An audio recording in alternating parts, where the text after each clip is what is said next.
Welcome to the Real News Network. I'm Paul Jay.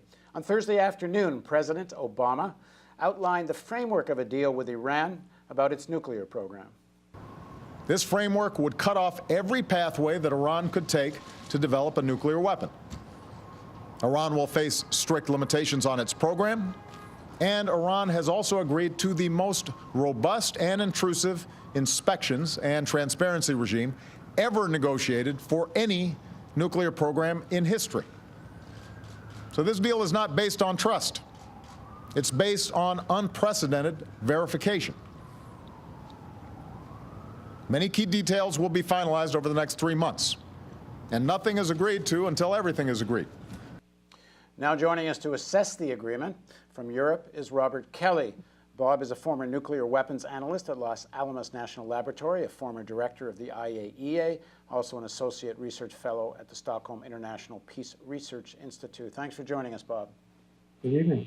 So we're going to do a quick take, your overall take of the agreement, go through a few of the very basic points, and then we're doing a separate piece, which you'll find just right next to this video, which will be a very detailed working through the fact sheet that was released by the P5+1. So, Bob, President Obama says Iran will not be able to pursue a bomb using plutonium because it will not be able to develop plutonium to nuclear grade, weapons grade. Spent fuel will be shipped out of the country. No heavy water reactor will be, no new reactor will be created. It will not be able to reprocess the fuel. How significant is this? Is this what President Obama says will close the path to a weapon? That's, in fact, if Iran ever wanted one, which they continue to state that they don't. It appears to me that the agreement, and I've had a chance to read through it and listen to the president, has been very well crafted on the plutonium area. The reactor is going to be modified to make it much less of a plutonium producer. There won't be any reprocessing, and the fuel will be shipped out of the country. You can't do any more than that. That's really, really effective. That's excellent. Okay, the fact sheet also, and President Obama laid out, it shuts down the path using enriched uranium centrifuges, which will be reduced by 2/3, at least for the next 10 years. How big a deal is that? Well, it's a big deal if you look at the details, because the details limit them to running a small number of very obsolete centrifuges with their design back in the 1960s, extremely poor quality, high failure rate. This is just a face-saving measure for Iran to allow them to say, we're still enriching, you didn't make us stop, but in fact it'll have very little impact. And if they ship the material out of the country, as seems to be what Kerry was saying in his press conference, I haven't seen it in detail, that would further close the loophole. Okay, President Obama and the fact sheet say that Iran will now not be able to stockpile nuclear materials to build a weapon. The plan will make sure it's a minimum of a year away from a bomb, even if violations occurred, with a 15-year limit on stockpiles. Important? Well, those are good numbers. I mean, they're using these obsolete centrifuges to make not very much uranium over a slower period of time. That's a good thing. That's a good thing. Okay, and in terms of inspections, it guards against covert building of a weapon. Inspectors will have unprecedented access to an entire supply chain. In fact, President Obama said the inspection regime is the most vigorous, rigorous in history. No country's ever been subject to such a level of inspection.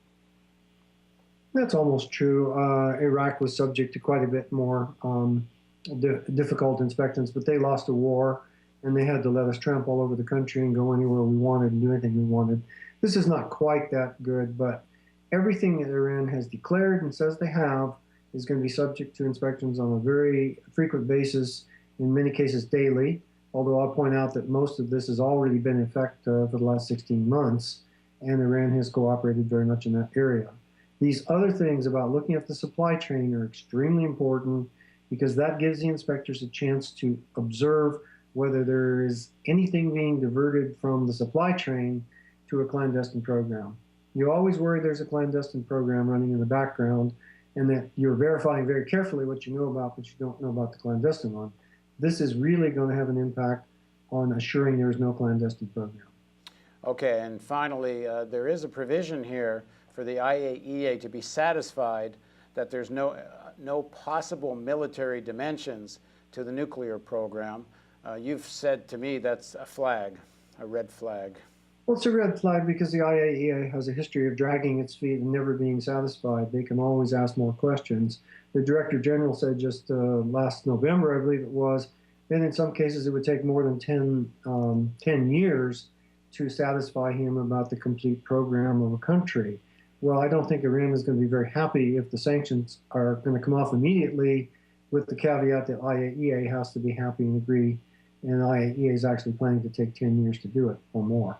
That's a red flag in the agreement. It needs to be renegotiated before the June deadline. Now, the sanctions are going to be phased in as Iran phases in its compliance with all these various agreements.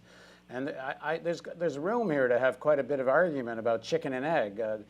Does Iran take irreversible actions, like, for example, destroying the core of one of the reactors, before significant sanctions are lifted?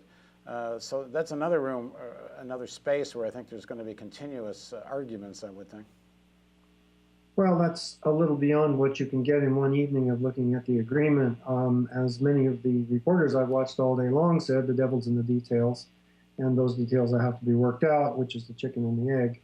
But I'm sure Iran is expecting, as they've said all along, they want some immediate relief of the sanctions because their economy is going in the toilet.